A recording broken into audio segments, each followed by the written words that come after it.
luogo solitario, fra le crete che circondano Siena, si ritirò nel 1313 Giovanni Tolomei con altri suoi concittadini appartenenti alle più illustri famiglie del tempo, i Piccolomini e i Patrizi. Questi cavalieri vi si fermarono per fondare un ordine monastico che doveva poi diffondersi in molte parti del mondo.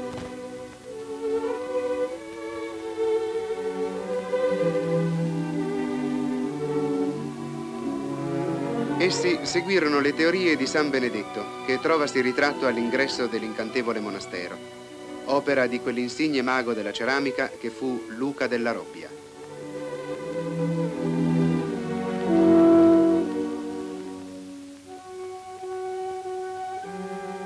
Giovanni Tolomei era venuto quassù per godersi i piaceri della caccia e benché fosse considerato uno dei più accesi cavalieri del suo tempo e fosse docente dell'Università di Siena, si sentì attratto dalla vita eremitica. Prese il nome di Bernardo e chiamò il nuovo monastero Monte Oliveto. L'ordine degli Olivetani venne foggiato su quello dei Benedettini di Monte Cassino.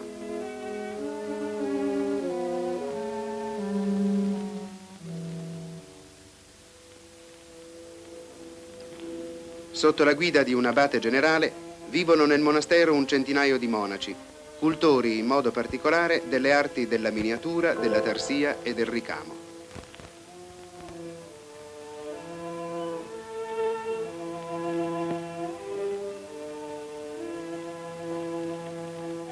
Monte Oliveto Maggiore, sotto la neve, risplende del candore della vita semplice e saggia dei monaci che hanno cura fra l'altro dei tesori d'arte racchiusi in esso.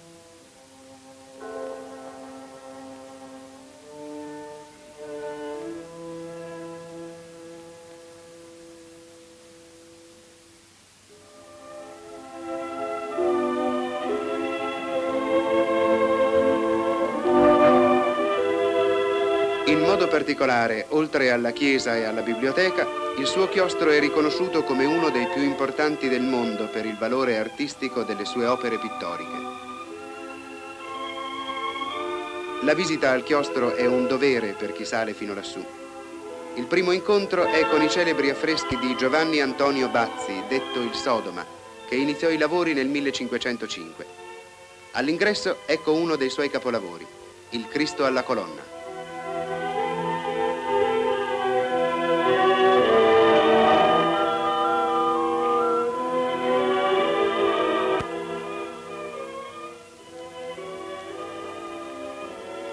Seguendo il racconto di San Gregorio, il Sodoma e il Signorelli hanno riprodotto con la mano che sembra guidata da Dio gli episodi salienti della vita di San Benedetto.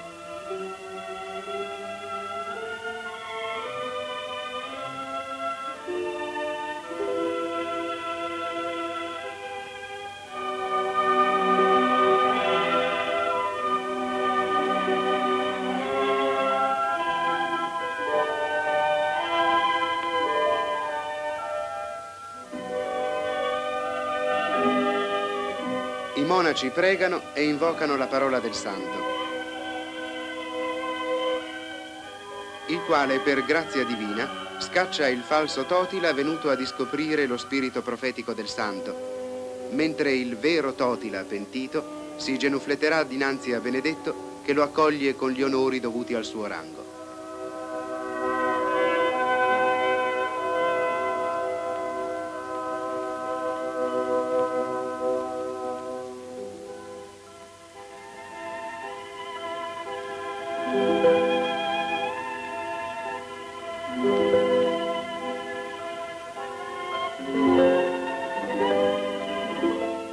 Benedetto predice la distruzione di Monte Cassino ad opera dei barbari.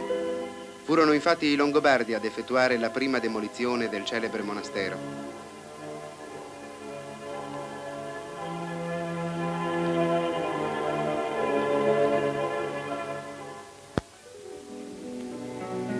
Benedetto riceve da San Romano l'abito che porterà per tutta la vita e miracoli ed episodi che la storia ci ha fatto conoscere attraverso queste mirabili opere d'arte.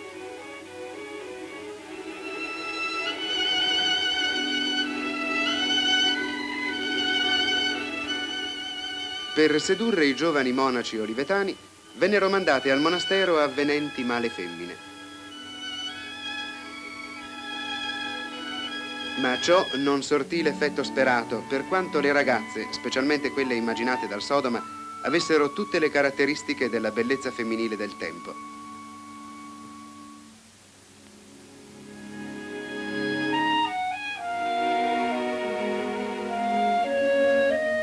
Il Sodoma stesso, sua moglie e sua figlia figurano in 3 personaggi della sua mastodontica opera.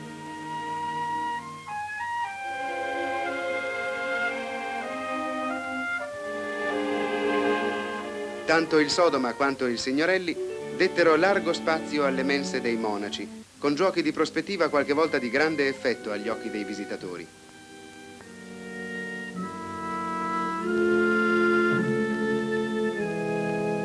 E mentre la mensa si svolge silenziosa, un monaco canta un salmo. Ma accettare cibo in casa d'altri è disdoro per i monaci benedettini. Così il Signore raffigura 2 che peccarono accettando ospitalità nell'abitazione di una nobildonna.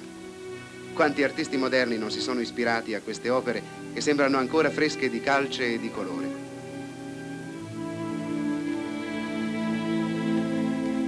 Due religiose scomunicate appaiono improvvisamente nella chiesa del Signore. Vi erano seppellite da tempo e i loro corpi cercavano così di evadere dal luogo sacro. Ma Benedetto le assolve e le comunica prima che tornino nel lavello.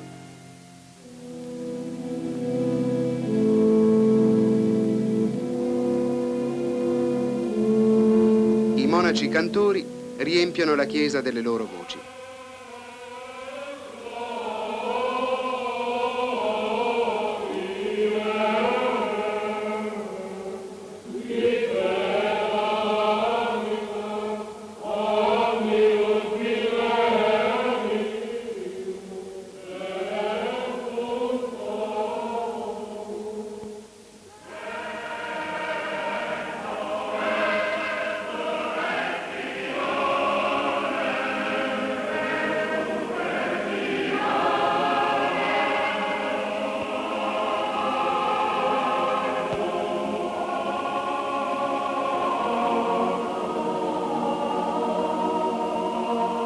Le stole sono ricamate dalle mani stesse dei monaci, come il grande Cristo di legno sull'altare è della scuola senese.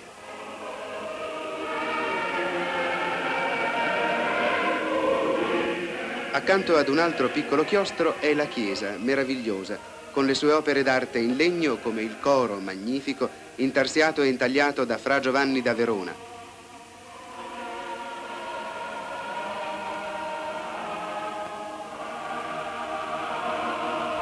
E il grande leggio, opera di Fra Raffaello da Brescia.